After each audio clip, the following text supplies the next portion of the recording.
ক্ষমতায় যেতে জুলাইকে ব্যবহার করছে বিরোধী দল, এমন মন্তব্য করে স্থানীয় সরকার মন্ত্রী মির্জা ফখরুল ইসলাম আলমগীর বলেছেন, উদারপন্থী গণতন্ত্রের দিকে যাওয়ার চেষ্টা করছে বর্তমান সরকার। বিএনপি জুলাইকে হাতিয়ার হিসেবে ব্যবহার করতে চায় না বলেও জানান তিনি। সকালে প্রেস ক্লাবে অধ্যাপক এমাজউদ্দিন স্মরণ সভা তিনি অভিযোগ করে বলেন, জুলাই সনদ নিয়ে বিভ্রান্তির চেষ্টা করছে বিরোধী দল।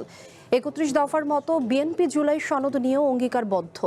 জুলাই সনদ বাস্তবায়নের রাজপথে ফয়সালা হবে বলে জনগণকে বিভ্রান্ত করছে বিরোধীরা।